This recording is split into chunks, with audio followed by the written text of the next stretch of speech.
Boa noite para os nossos alunos. Hoje a nossa classe está bem cheia. Ficamos felizes com isso, que você decidiu participar e realmente sinta-se à vontade de estar participando, dando sua opinião, esclarecendo suas dúvidas. E você também que está ah, participando dessa live em qualquer outro momento, manda para nós os comentários, dúvidas que você tiver e vamos tentar responder isto à frente. Até agora não tivemos ninguém corajosamente que mandasse as perguntas. Você pode ser o primeiro, não fica tímido não. Será um prazer ter você participando conosco desta live, tá bom? Mas queremos dar um bom dia a você que está no domingo, nesse domingo pela manhã, assistindo a aula que está no ar. E nós temos um desafio. Nós temos um desafio que é você colocar essa aula na sua rede. Nós temos tido experiências maravilhosas com as pessoas que estão fazendo isto. Uma das aulas da nossa EBD chegou a atingir 384 pessoas. Isto porque compartilharam na rede esta aula. E isto será uma oportunidade das pessoas conhecerem Jesus Cristo, conhecerem o estudo da palavra de Deus que está sendo ministrado. Nós estamos abordando, e eu vou ter que virar aqui, desculpem, mas a revista ficou nas minhas costas. Nós estamos abordando nesse novo estudo esta revista que está trabalhando conosco sobre a Igreja de Cristo, sua natureza e missão. Então, nós estamos na segunda aula, você vai ver essa nova playlist com a primeira aula e a segunda também, assim você vai poder assistir, você não vai perder nada. A série passada foi sobre o Evangelho de João, também está à sua disposição na playlist, você pode, então, participar. Hoje nós vamos trabalhar sobre a razão de ser igreja. Se eu perguntasse para você, que foi a pergunta que foi feita lá, o que é igreja? Mas hoje a pergunta é um pouco diferente. Na sua cabeça, qual a razão para existir uma igreja? Para que a igreja serve? Então, abra o seu microfone e compartilhe conosco o seu pensamento.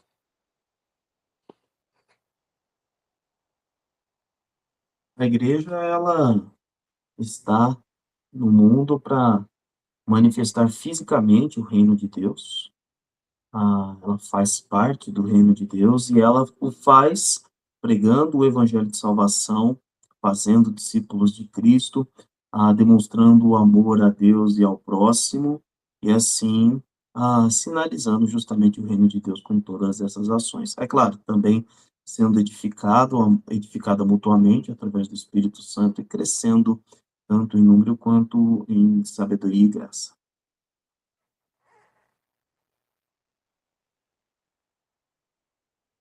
Pode falar, mãe Milce.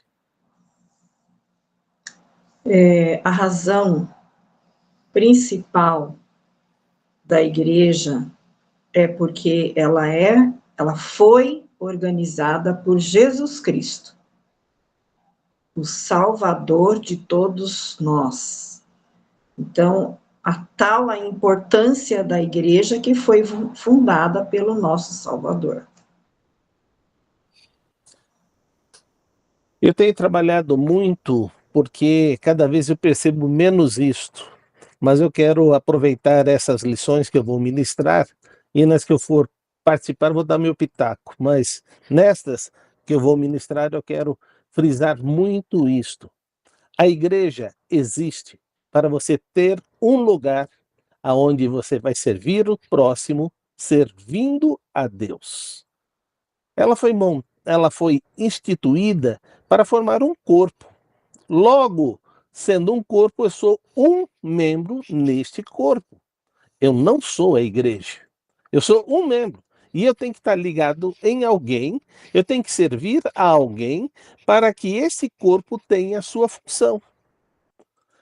O meu avô teve derrame no púlpito e a sua mão ficou assim, para cima. Só que ele perdeu o controle de sua mão. Na verdade, era essa. Ele perdeu o controle da sua mão. Então, a sua mão tinha que ficar amarrada assim na cama.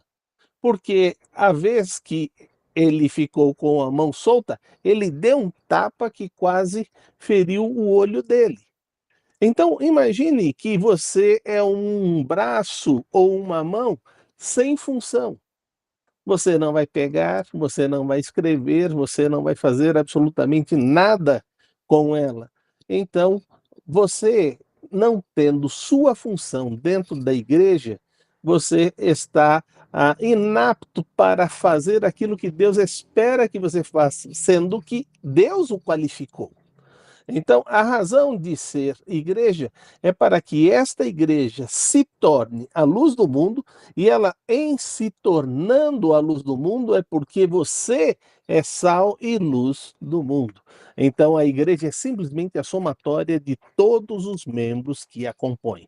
Ela será tão calorosa, tão serviçal, tão amigável quanto os membros da igreja assim procederem para honrar e para glorificar a Deus. O nosso texto áureo está em Atos 8, versículo 4. Aqueles que tinham sido espalhados anunciavam o evangelho por toda parte. Uma das estratégias, e nós vamos ficar no capítulo 6, 7 e 8, tá bom? Então, vamos estar perdendo para ler nesses capítulos.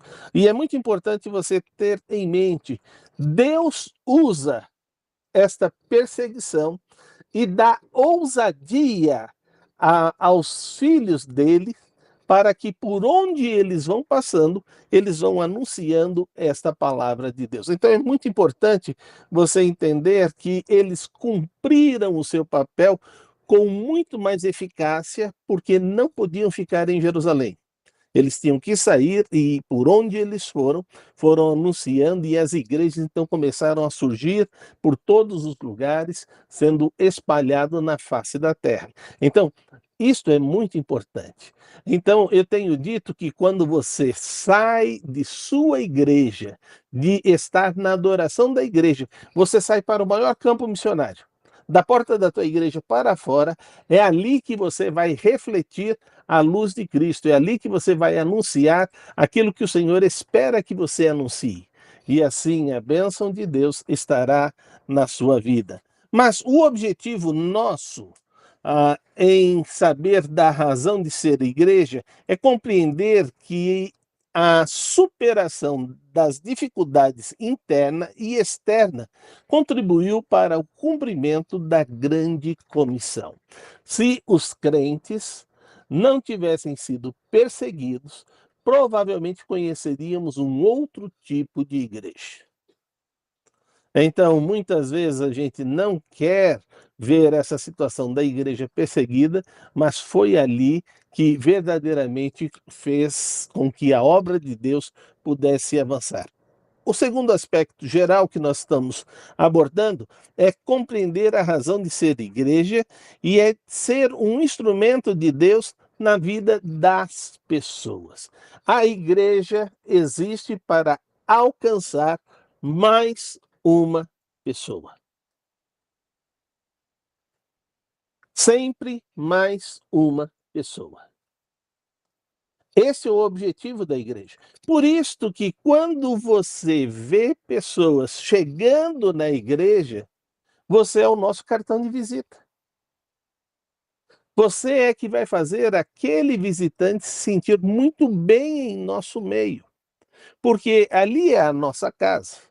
E na nossa casa a gente espera que todos se sintam muito bem.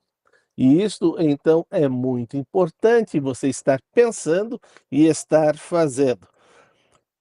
O objetivo específico desta lição é defender o papel da igreja na mediação dos conflitos. Quero te dizer uma coisa muito importante, presta atenção sobre isso. Onde existem pessoas, existem conflitos. E você vai ter que trabalhar com esses conflitos, sabendo que alguns deles já são preditos. É só você imaginar. Vamos supor que, de repente, 200 pessoas decidam participar de nossa igreja.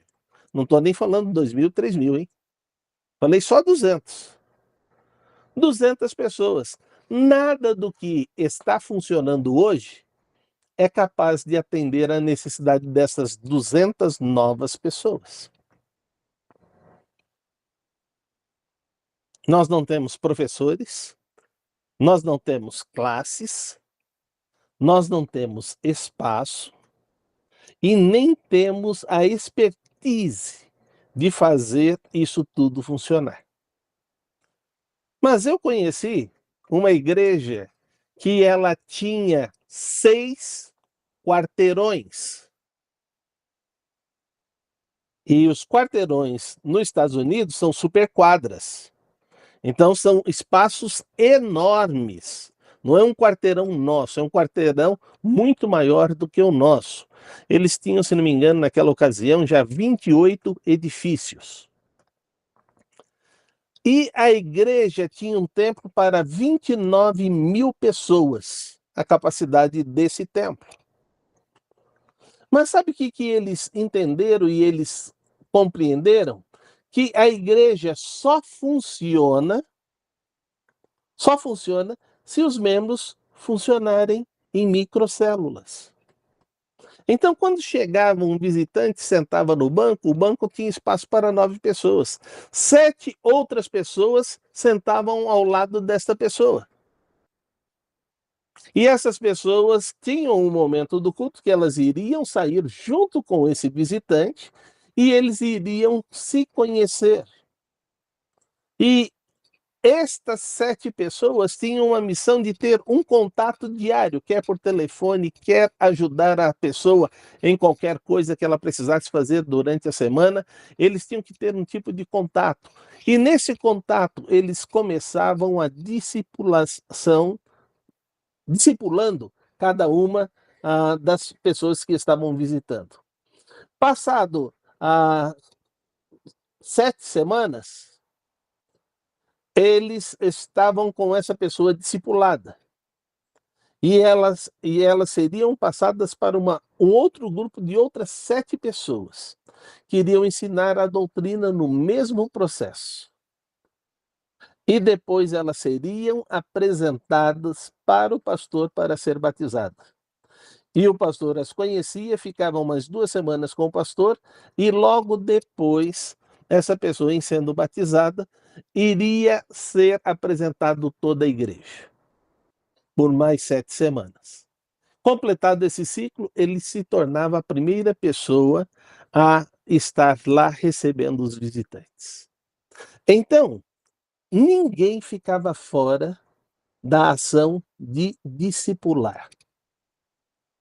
E é isso que você precisa entender, que na igreja, não importa o tamanho, teremos muitos problemas, mas também teremos condição de realizar muito da obra de Deus a ser ministrada e feita através de nós. Então, pare e pense sempre nisto. Como eu vou fazer para que a nossa igreja possa crescer e ser uma igreja que cumpre o seu papel no bairro onde ela está, mas cumpre o seu papel também no mundo. A palavra de Deus vai trabalhar conosco, mostrando que os problemas são só porque os números vão aparecendo. Isso está em Atos, no capítulo 6, verso 1. Leia, por favor, alguém.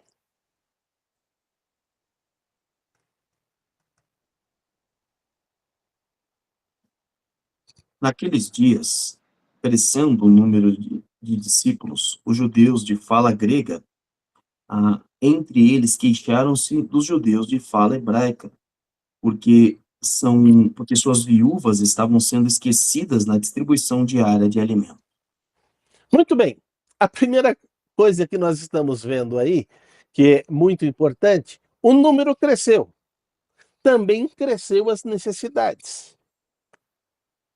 Crescendo as necessidades, não haviam pessoas para fazer com que a logística funcionasse.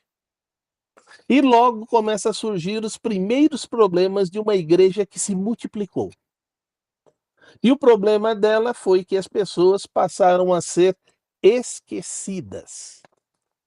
E isso é algo terrível quando você percebe que você não cumpriu o seu papel na igreja. O seu papel é não só conhecer mais uma pessoa, mas fazer essa pessoa também conhecer mais outras pessoas. Para que em você não estando num domingo na igreja, ela tenha o seu ambiente familiar. É só você parar e pensar o seguinte: você muda de bairro ou muda de cidade e o seu filho vai na escola. A primeira queixa que ele volta dizendo da nova escola: não tenho nenhum amigo. Não conheço ninguém, é uma escola chata. Mas se ele começa a ter amizade, se a escola promove esta amizade, daqui a pouco ele está totalmente feliz nessa nova escola. E isso é um papel da sociedade e é um papel seu dentro da sociedade.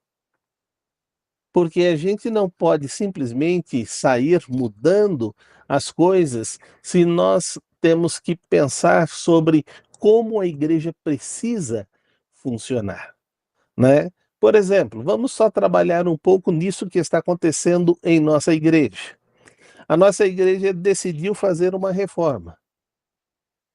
Mas para que ela decidisse fazer uma reforma, teve que primeiro fazer um projeto.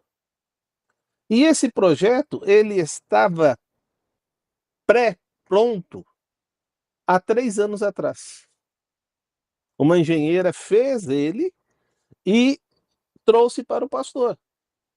Mas foi levando tempo porque as necessidades da igreja foram superando a necessidade de fazer essa reforma.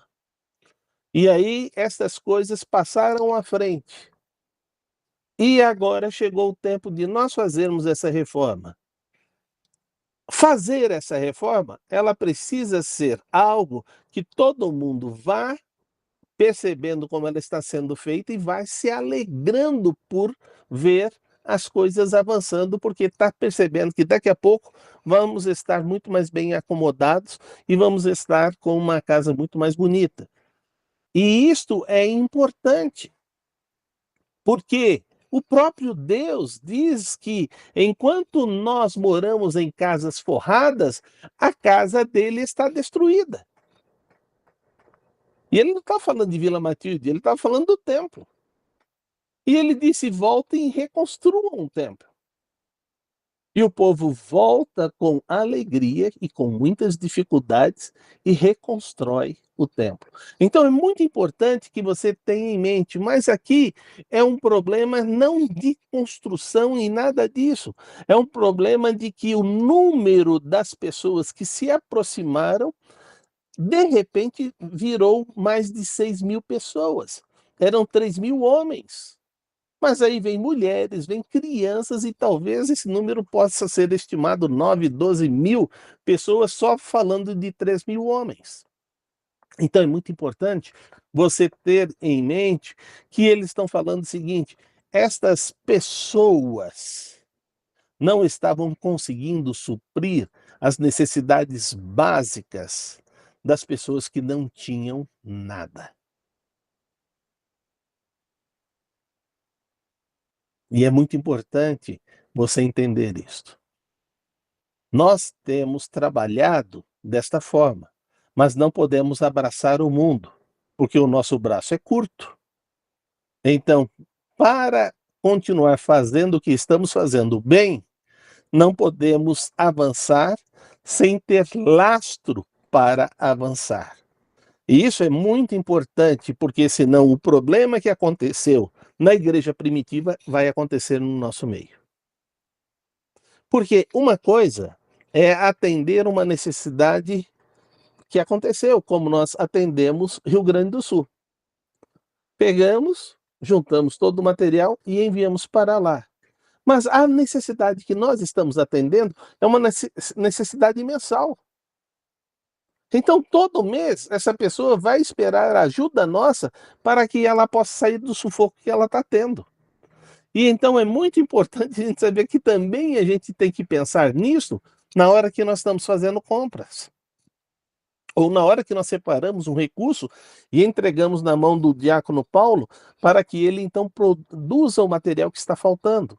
Então, você pode escolher como você vai fazer. Mas veja, todo problema que surge na igreja é um problema que a igreja resolve. E qual tem sido a sua participação na solução dos problemas? Nós temos aqui, você disse, 2 pessoas visitando, né? Uma Aline e a outra? A Elisa. Elisa. Então, nós temos 2 pessoas participando. Elas são visitantes da nossa igreja. Mas eu posso me envolver nessa ação da igreja? Pode. Basta Deus tocar no seu coração. E você sentir, e você chega e pergunta, como eu posso participar? E as pessoas vão chegar para você e dizer, olha, você pode participar assim, assim, assim, como você se sentir melhor e como você quiser participar. É isso que vai acontecer, porque veja só o seguinte, nessa reforma, o pastor colocou uma comissão e colocou um relator. E minha esposa está vendo agora uma ação. Por exemplo, na terça-feira, se não me engano, foi terça? Foi ontem? Na terça-feira, eu fui para a igreja para ter uma reunião. Passei na casa do pastor, peguei ele e fui para a igreja ter uma reunião. Da primeira reunião, veio para a segunda reunião. Da segunda reunião, nós chegamos em casa, era já perto da meio-dia. Ela disse, não era uma reunião até às 9? Sim, a primeira. Depois teve a segunda e depois teve providências que tiveram que ser tomadas. Mas logo depois do almoço já estava de volta com o pastor para a gente providenciar a aquisição de materiais que precisam estar funcionando no domingo.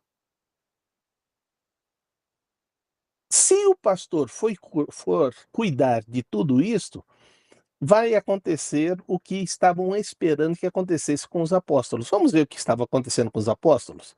No capítulo 6 de Atos, os versículos de 2 a 6. Vamos lá, abra sua Bíblia e vamos olhar esse texto.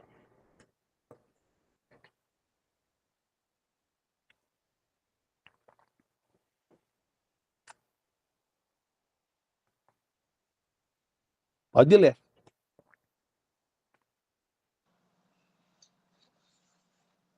Por isso, os 12 reuniram todos os discípulos e disseram: não é certo negligenciarmos o ministério da palavra de Deus a fim de servir às mesas.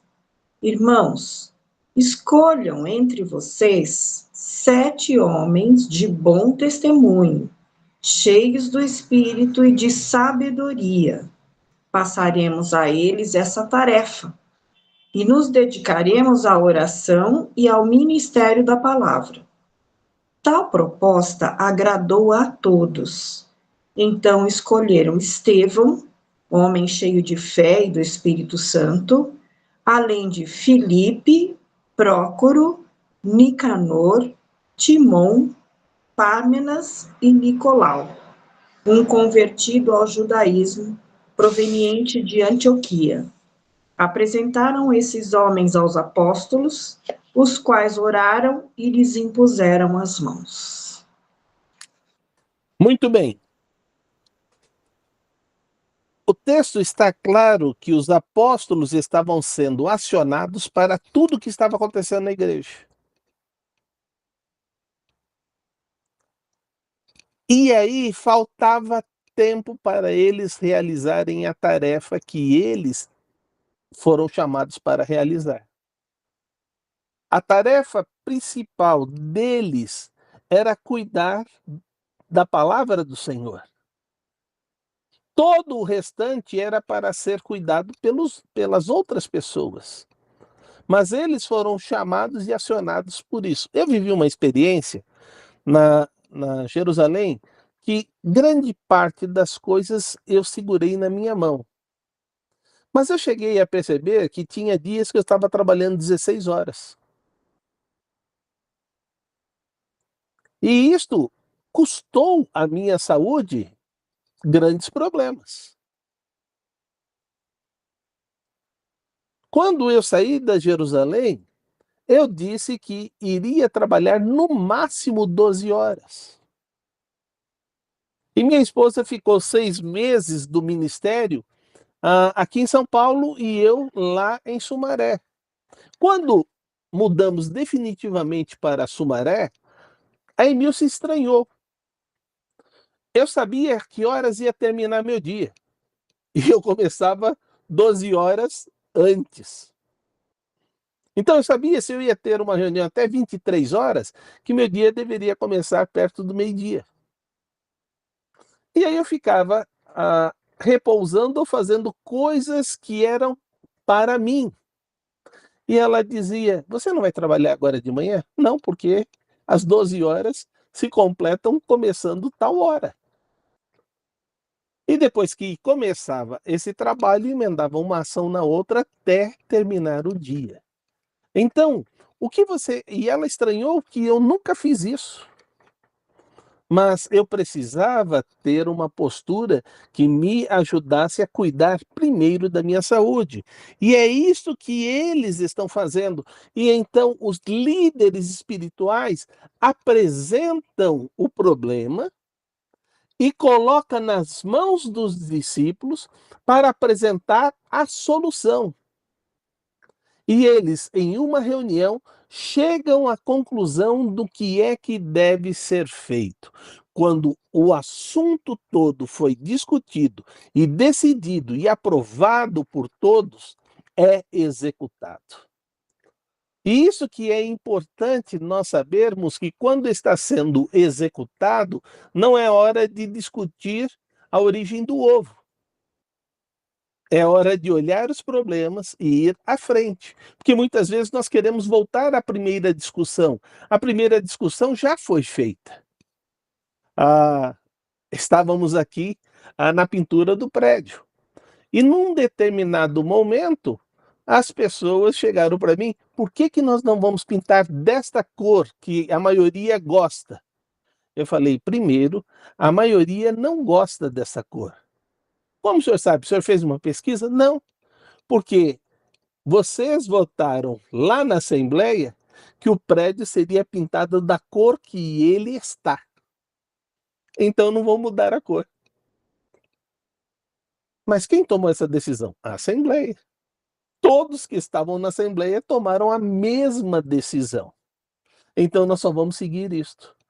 "Ah, mas então na próxima vez vamos pintar de diferente." Eu falei: "Na próxima vez a gente vai decidir quando vai pintar e como vai pintar, não é para discutir isso agora." Então, muitas vezes, as pessoas querem ver situações hipotéticas à frente que não está na hora de discutir.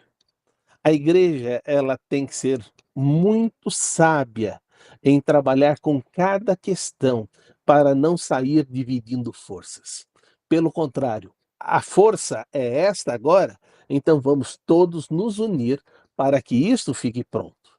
E também não pode ficar meia boca. Ele tem que estar pronto. Quando é que nós vamos voltar para o templo? Quando tudo estiver pronto. Antes disso, não vamos voltar para lá. Mas não dá para antecipar uma partezinha? A gente não faz isso porque isso desmotiva. Aí o pessoal vai falar: essa partezinha já está pronta, vamos fazer essa outra em outra oportunidade. Na Nova Jerusalém, o pessoal chegou no momento que decidiu fazer acabamento. Sabe o que eles descobriram? Eu deixei Nova Jerusalém já tem quase que 9 anos. Quase que 9 anos. Eles não subiram absolutamente nada para cima. Em 4 anos à frente, eu teria terminado o prédio inteiro. Mas porque eu tinha uma decisão tomada. Nós não vamos fazer acabamento até terminar. Terminou toda a parte bruta, vamos descendo e acabando tudo que precisa ser acabado. Então é muito importante você ter em mente. E a grande bênção que esse acabamento só foi possível porque um irmão de uma igreja veio e deu todo o material. Se não viesse, talvez nem isso nós teríamos feito. Então, entenda o que o texto está trabalhando conosco para você saber as bases daquilo que nós temos que fazer como igreja, a razão dela, como ela deve se posicionar e como ela deve fazer. Mas por que que é assim?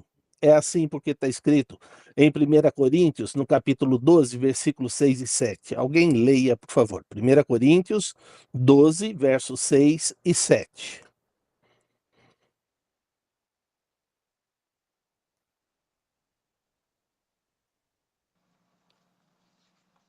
Há diferentes formas de atuação, mas é o mesmo Deus quem efetua tudo em todos. A cada um, porém, é dada a manifestação do Espírito, visando ao bem comum. A sua atuação dentro da igreja é para o seu bem, mas é para o bem de todas as pessoas que participam da igreja. O que eu estou fazendo é só para o meu bem? Imagine só se o Valdir decidisse tocar a guitarra ou o violão no último volume. Eu gosto do som da guitarra e do violão, mas tem outros instrumentos, tem a voz que tem que aparecer. E aí, se ele não está em evidência e ele ficar triste, ele vai ficar fazendo cara feia lá, mas a mesa que sabe qual é o papel da sonoplastia, ele vai ajustar todos os instrumentos de uma forma harmônica. Não vai prevalecer isto de qualquer um dos instrumentistas ou de qualquer um dos vocalistas. Todos vão estar passando por uma mesa e essa mesa que vai fazer a equalização de todo o som da igreja. A mesa pode errar? Pode. Mas o papel dela é fazer isto. Mas não tem mesa para todos os ministérios da igreja. Nós estamos na hora do culto, mas estamos confiando que no desdobrar do culto infantil, quem está lá dirigindo está totalmente capaz para ministrar a palavra de Deus às crianças. Não dá para o pastor pregar em linguagem para os adultos e pregar a mesma mensagem em linguagem infantil para as crianças simultaneamente. Então, ele tem que ter pessoas que ele confia e essas pessoas vão ministrar. Agora, o papel do pastor qual é? Checar se tudo isso está funcionando. Porque ele, não fazendo, mas ele dá conta do rebanho diante de Deus. É o único que vai dar conta diante do rebanho de Deus. Então, é muito importante isto. Mas veja ainda o que a Bíblia fala sobre a composição da igreja. Isso está em Mateus, no capítulo 11, versículo de 28 a 30. Vamos ler esse texto agora. Mateus 11, de 28 a 30.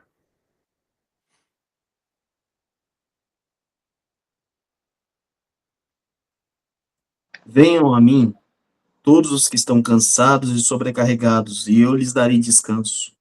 Tomem sobre vocês o meu jugo e aprendam de mim, que sou manso e humilde de coração, e vocês encontrarão descanso para suas almas, pois o meu jugo é suave e o meu fardo é leve.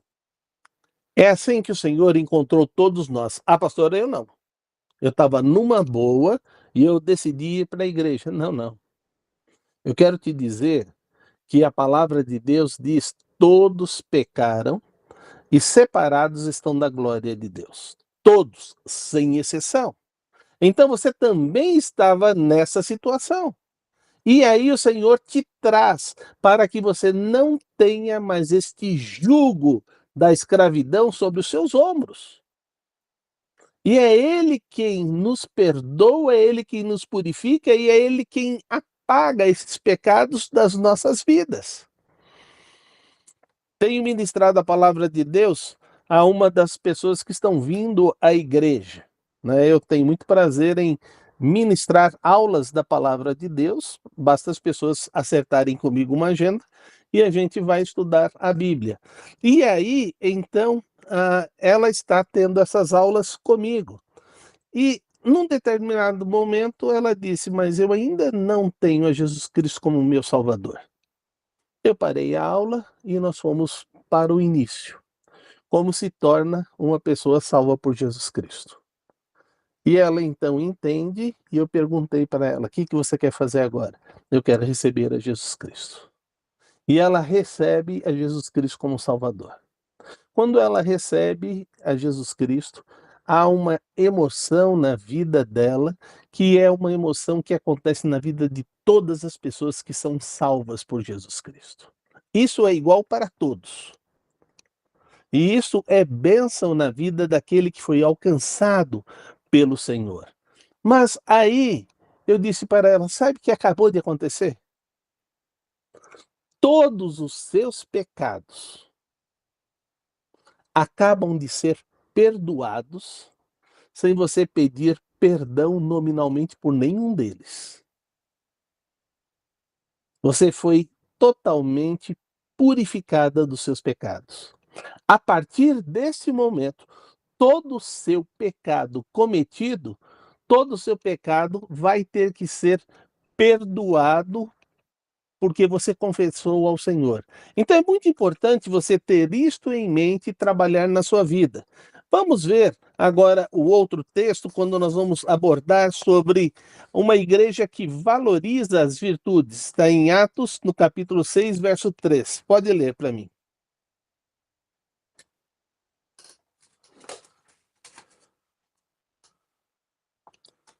Irmãos, escolham entre vocês 7 homens de bom testemunho, cheios do Espírito e de sabedoria.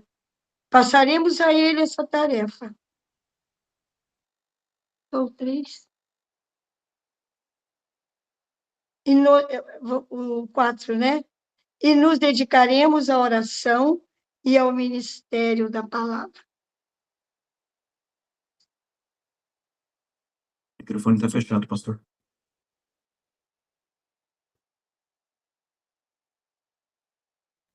Veja aqui, então, o que vai acontecer é que ele acabou de me avisar: liga na força, senão eu paro de funcionar, né? E aí, então, nessa leitura, eu liguei o celular. Muito bem. Aí, nós estamos vendo o seguinte: escolha entre vocês pessoas que vocês já notaram que essas pessoas têm condição de servir ao Senhor. Nós temos uma metodologia na nossa igreja que é bem diferente. Primeiro, é uma metodologia onde você, sentindo no seu relacionamento com Deus, Deus toca na sua vida e diz: eu quero que você atue neste ministério, nesta área da igreja. E você, então, vai se autoindicar. Significa que a partir do momento que você se autoindicar, você está na função? Não. A igreja vai reconhecer e ver em você que você realmente tem aptidão para fazer e exercer esse ministério. Outros ministérios da igreja têm outras exigências. Por exemplo, eu quero ser da equipe do louvor e quero ser um back vocal. Ok, pode ser. Primeiro você vai saber se você tem voz, né, para cantar. Recentemente a Cíntia falou: pastor, por que o senhor não vem cantar aqui? Eu falei: porque eu sou um péssimo em cantar. Aí ela disse: não é não, eu escuto sua voz. Sim, você escuta a minha voz porque eu estou escutando primeiro a sua voz e estou cantando em cima da sua voz. Mas se puser uma outra voz do meu lado, cantando mais alto, eu vou cantar igual a pessoa que está do meu lado cantando a voz. Então, eu não sirvo para isso, eu não fico firmado numa voz, né? Eu disse para a Joyce, ela disse: vem cantar aqui no coro. Eu falei: você vai ficar brava comigo, porque eu agora vou estar cantando soprano, vou estar cantando contralto, vou estar cantando tenor e vou estar cantando baixo. E você fala: escolha qual voz você vai cantar. Para de pôr gente cantando da voz que eu não tenho que ouvir. Eu sou péssimo nisso, eu vou na voz que está cantando mais alto. Mas eu preciso de coristas que saibam a sua voz para que haja harmonia. Mas essas pessoas, para serem back vocal da igreja, a primeira coisa tem que participar do coro. Mas eu não quero cantar no coro. Então você não vai ser back vocal. As pessoas têm que participar da escola bíblica. Eu não quero ir na escola bíblica. Então você não vai poder ser nem do coro e nem ser back vocal. Então, são várias coisas que vão exigir. Mas se você for ser um ministro de uma área da igreja, as exigências são maiores. Porque a pessoa tem que saber o que a igreja espera que ele faça como um líder. E se ele não fizer isto, a área dele fica paralisada. Então é muito importante você entender o que a Bíblia está nos ensinando aqui agora, que as pessoas têm que, primeiro, ter a visão de que Deus quer usá-los, e depois a igreja tem que confirmar essas pessoas nas funções. A igreja que valoriza a virtude de cada membro é uma igreja que trabalha de uma forma harmônica e funcional. Isso é muito importante. E então, as coisas vão começar sendo realizadas não com esse sentimento. E esse sentimento, muitas vezes, invade a igreja, que está em Filipenses, no capítulo 2, verso 3 e 4. Ele diz assim: nada façam por ambição egoísta ou por vaidade, mas humildemente considerem aos outros superior a si mesmo. Cada um cuide não somente do que é de seu interesse, mas também dos interesses dos outros. Eu tenho dito que todo bom líder, ele sabe ser liderado. Ele é o primeiro a dar apoio de liderança. Então você precisa ter em mente que você tem que estar envolvido em todas as áreas, trabalhando de tal forma que a igreja perceba que você está contribuindo com ela em tudo. E isto é abençoador, e a igreja precisa ter essas pessoas. Mas a igreja tem que aprender a superar as dificuldades internas para cumprir a sua missão. Muitas vezes, a igreja torna-se um navio com muito peso sendo colocado numa área direita da igreja. E o grande problema é que esse navio começa a inclinar. E o navio não pode andar assim. Ele perde sua autonomia e perde sua estabilidade. Porque se uma onda bater desse lado de cá, provavelmente esse navio vai virar. Então, ele tem que estar trabalhando no rumo, tem que estar trabalhando no prumo e tem que estar sendo feito de tal forma que cada ação contribui para o bem do todo da igreja.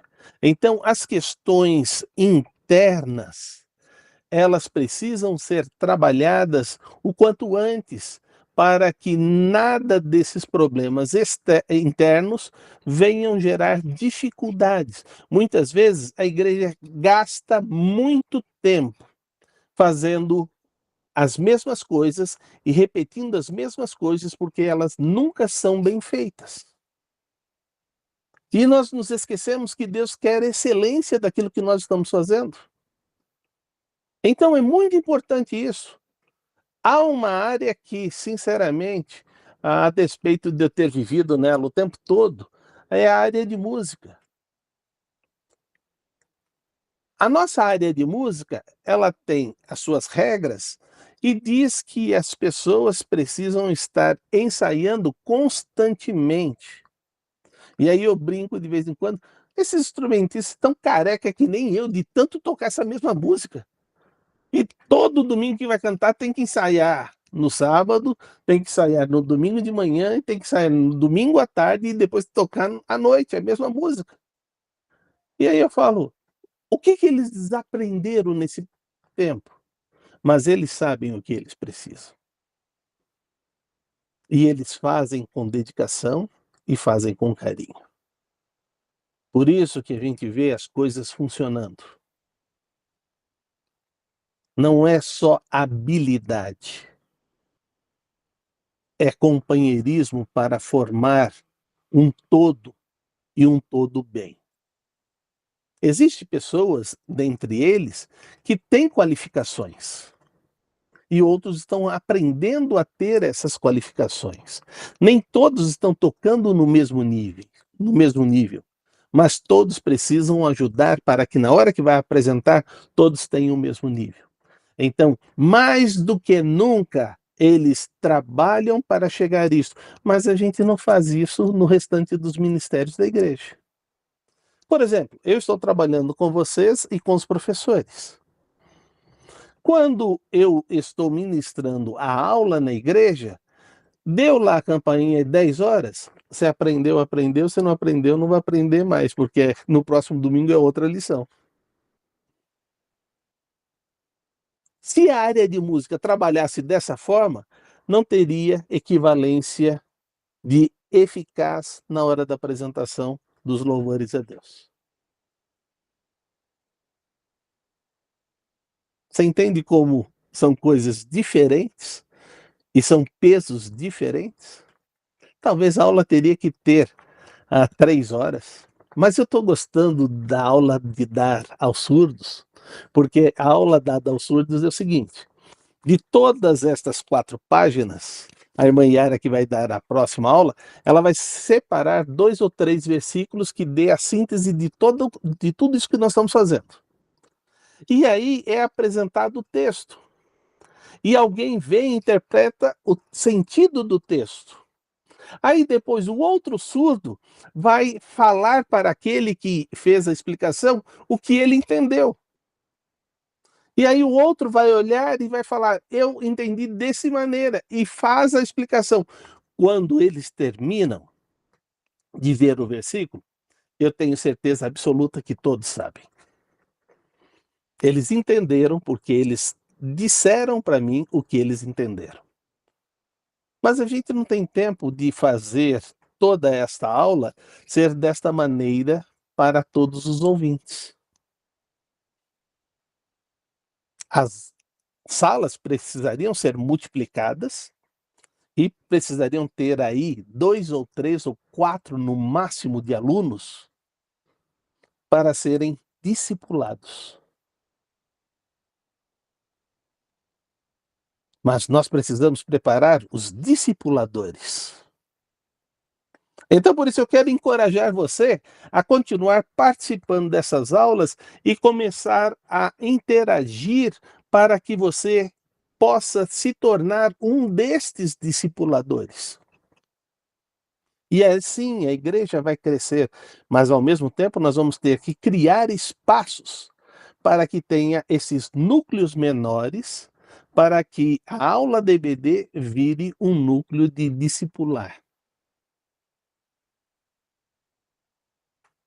Mas isso é uma ideia que primeiro tem que ser passada para a cabeça do pastor e o pastor comprar essa ideia e ver como ele pode equacionar isto.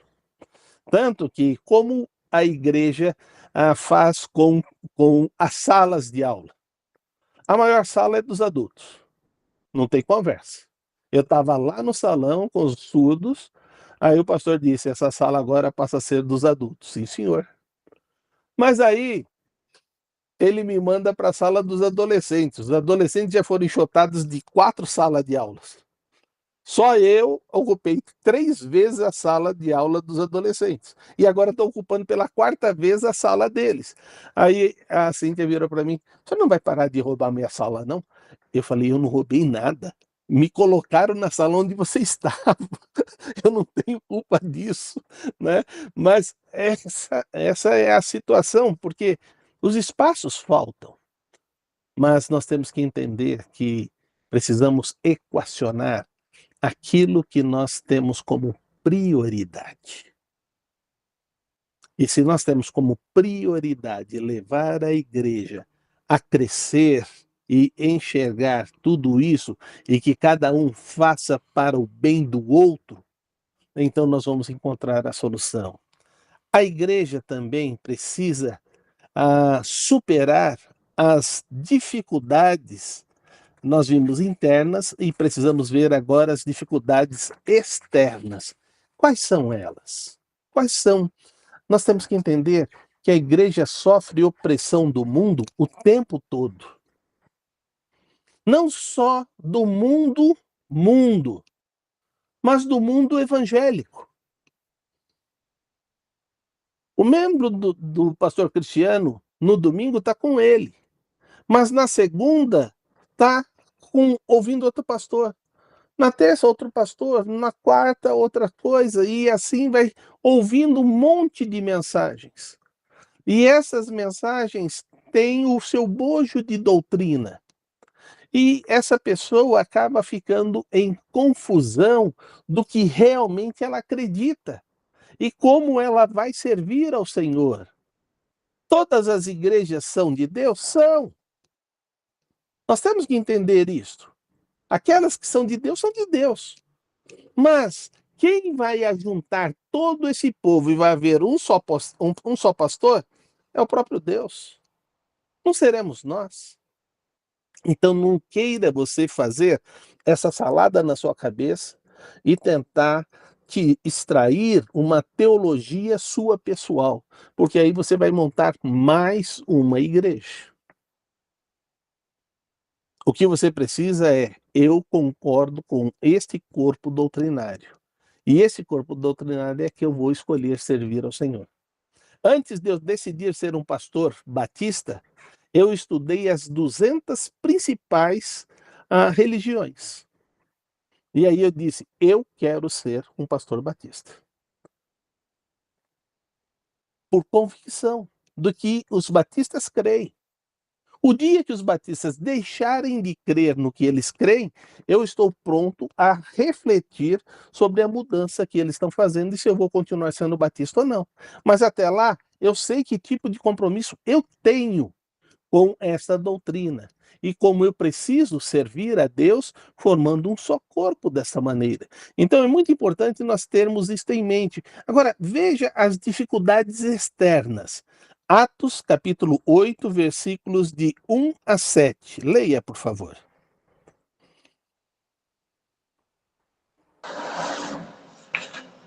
E Saulo estava ali, consentindo na morte de Estevão. Naquela ocasião, desencadeou-se grande perseguição contra a igreja em Jerusalém.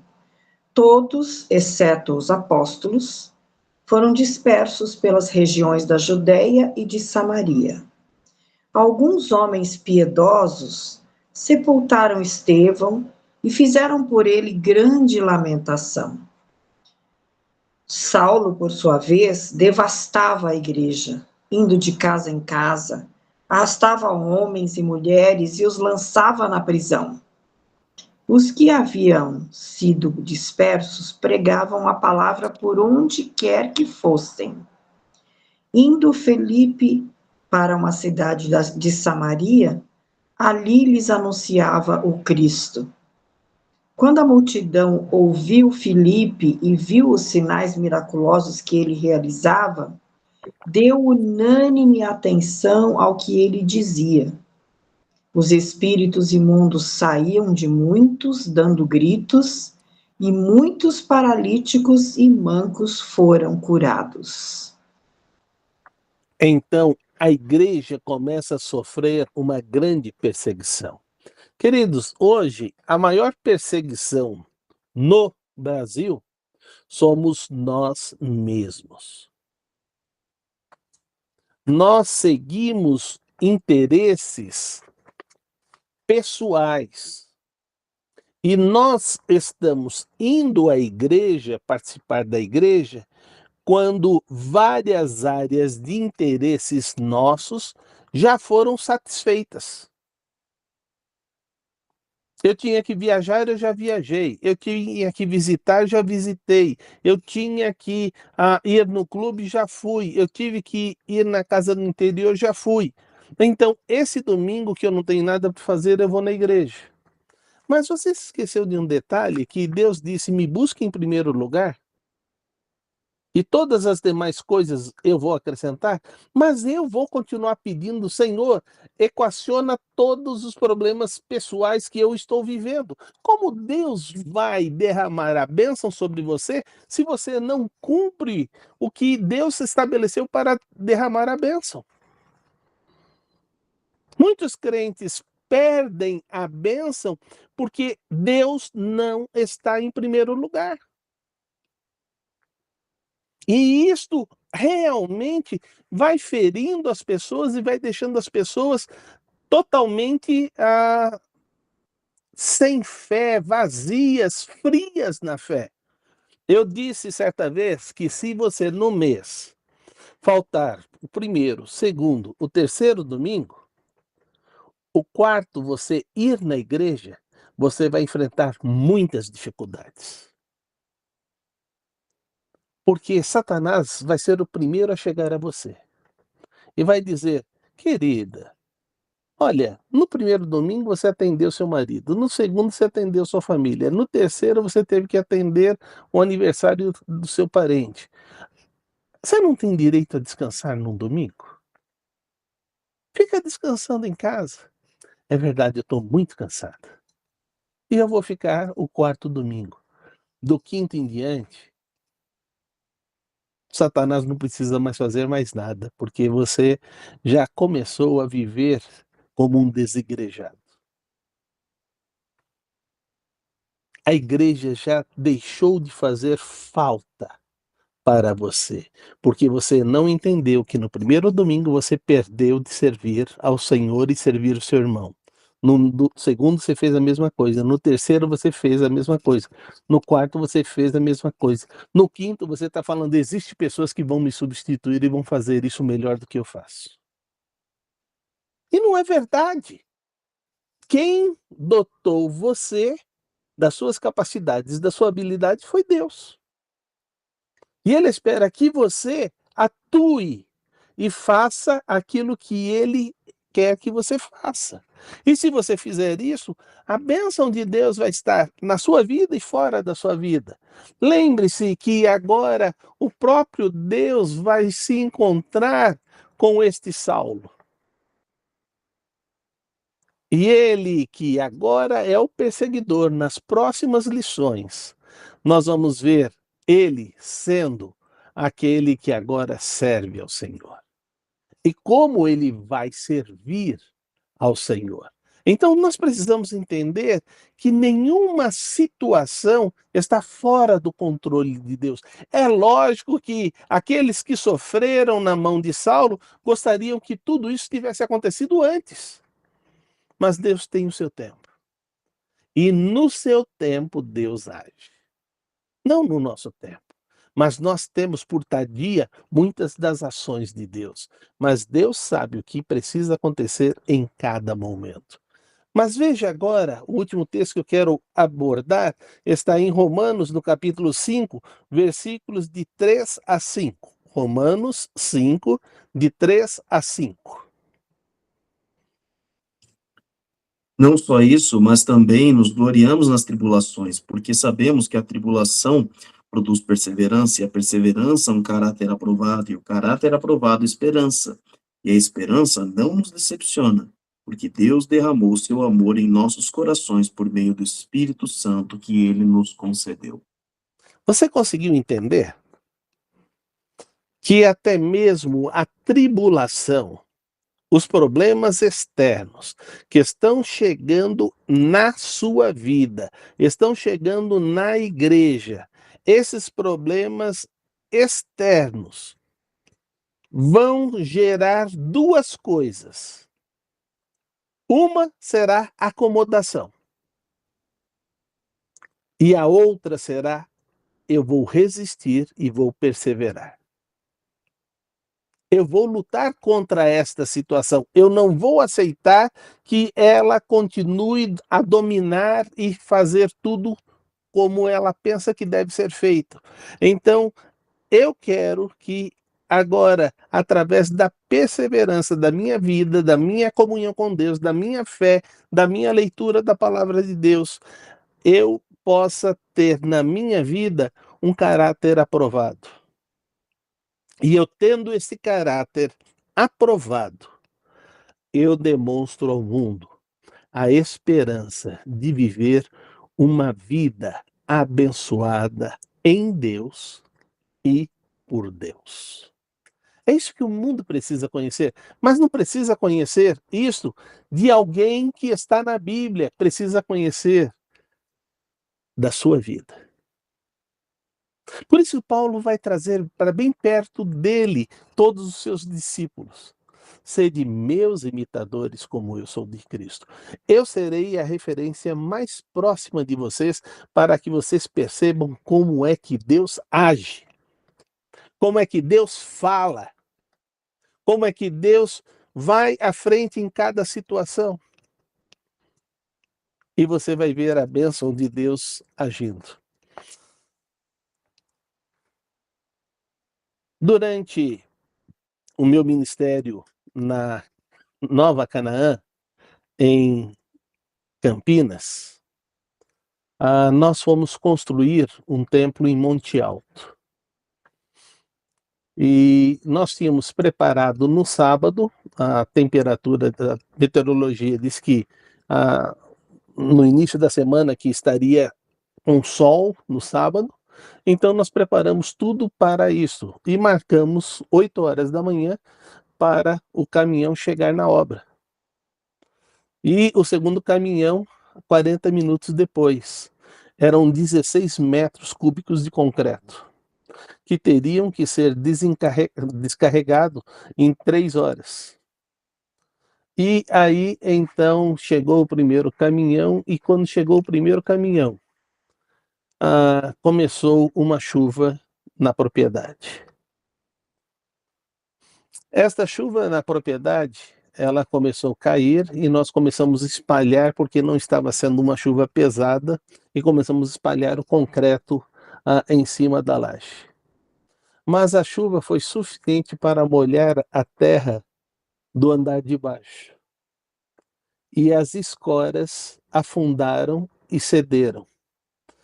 E nós, então, paramos a concretagem, o caminhão ficou batendo concreto, e nós fomos primeiro escorar as novas salas, que não tinha colocado concreto. E fomos limpar a última sala que já tinha cedido todo o concreto. Tinha caído tudo dentro da sala. Tiramos tudo de lá e quando eu fui passar, um vergalhão de 6,3 varou meu pé. Aí eu falei, eu estou preso em quê? Pastor, o senhor tem um ferro que vazou o seu pé. É verdade? É sim, pastor. Eu estou vendo o ferro do outro lado. Aí eu falei, tá bom. 1, 2, 3, puxei e arranquei meu pé de dentro do vergalhão. Aí o pessoal falou, você é louco, tinha que ir para o hospital e fazer isso. Eu falei, eu vou para o hospital, mas eu não podia levar essa barra de ferro aqui dentro de qualquer veículo. Eu tinha que tirar. Aí enfaixamos logo o pé, que começou a vazar sangue, e aí fomos para o hospital e eles continuaram limpando lá tudo mais. A 45 minutos eu estava de volta. E o que você fez? Eu disse para a enfermeira, falei, você me aplica o Bezetacil que eu estou saindo, que eu tenho que ir lá controlar uma obra que está sendo feita agora. Aí cheguei lá, o tempo começou a fechar. E eu orei, parei todo mundo, chamei e disse, Senhor, esse caminhão está quase para esgotar o concreto. As salas foram escoradas de novo, a última sala está sendo remontada, mas esse concreto precisa cair agora. Se essa chuva cair desse jeito, o dinheiro vai ser jogado fora. É melhor a gente jogar esse concreto em qualquer lugar, mas não em cima da obra. Naquele momento, Deus fez um círculo em frente da igreja, em cima da igreja. Abriu e o sol veio para cima da construção. Era uma chuva de vento, o vento passava por nós, as nuvens se moviam, mas aquele buraco se mantinha intacto no quarteirão da igreja. Era o único lugar que não estava chovendo em Monte Alto. Todo mundo saiu e veio até lá vendo o que estava acontecendo, e muitas das pessoas que estavam vendo o que estava acontecendo nos ajudaram a subir o concreto. No final de 3 horas e meia, nós tínhamos colocado todo o concreto em cima. E uma leve chuva caiu em cima da construção. Esse é o nosso Deus. Um Deus que vai à frente e que faz as coisas acontecerem. Porque o maior interessado na obra de Deus é o próprio Deus. Então, todas as perseguições externas que vierem, todos os problemas, são tão somente para fortalecer a sua fé, para fazer com que você veja a obra de Deus muito mais forte e muito mais dentro de cumprir a missão que Ele propôs. Então, eu espero que verdadeiramente você entenda que a razão da igreja ser o que ela é, e você, por fazer parte desta igreja, possa fazer com que Deus haja em você e através de você, em toda a sua igreja, para que o nome dele seja glorificado. Uma moça soube disso. E ela disse, pastor, eu queria que o senhor orasse pelo meu casamento. E eu disse, está tendo algum problema? Não, eu vou me casar. Mas eu vou me casar numa área totalmente aberta.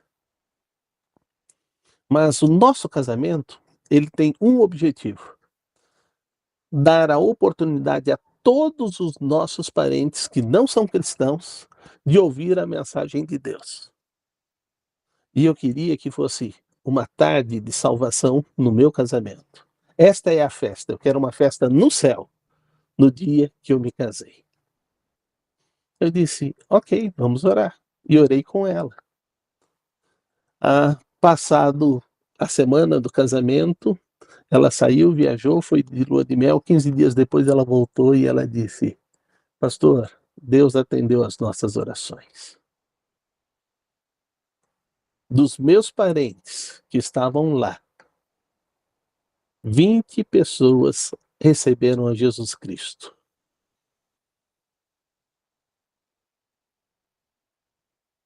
E agora são nossos irmãos em Cristo.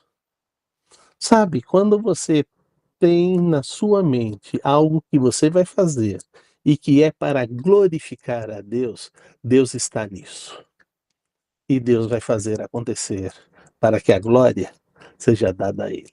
Então, queridos, que nós que fazemos parte da igreja possamos entender a razão delas existir e por que ela está aqui para fazer o seu papel diante do mundo. Amém? Muito obrigado pela aula, pastor. Lembrando, querido, você que está nos acompanhando aqui no canal pela primeira vez, se inscreva no nosso canal, deixe o like, a curtida, compartilhe nas nossas redes sociais. E também, você que tem nos acompanhado pela internet e quer estar conosco presencialmente, aqui embaixo tem as nossas redes sociais, horários de culto, endereço e tudo mais, e mesmo com a reforma nós estamos funcionando, tá bom? Então, você esteja conosco aí 9 horas da manhã no domingo, ou às 18h30, domingo à noite, tá? Que nós estamos trabalhando normalmente. A entrada é uma entrada um pouquinho diferente, não está na entrada principal, até porque a entrada principal já nem existe mais. A gente está trabalhando já numa nova entrada, mas você entra ali pela porta lateral e estará conosco louvando a Deus durante todo o domingo, tá bom? Obrigado aos alunos que estiveram presentes conosco, os nossos alunos que estiveram pela primeira vez, uma bênção ter vocês aqui conosco. Ficou alguma dúvida? Coloque aqui nos comentários abaixo, deixe aí seu comentário, se quiser participar de alguma outra forma, fique à vontade. Um abraço, Deus te abençoe. Obrigada, pessoal. Obrigada, Aline, Elisa. Obrigada por estarem conosco nessa noite.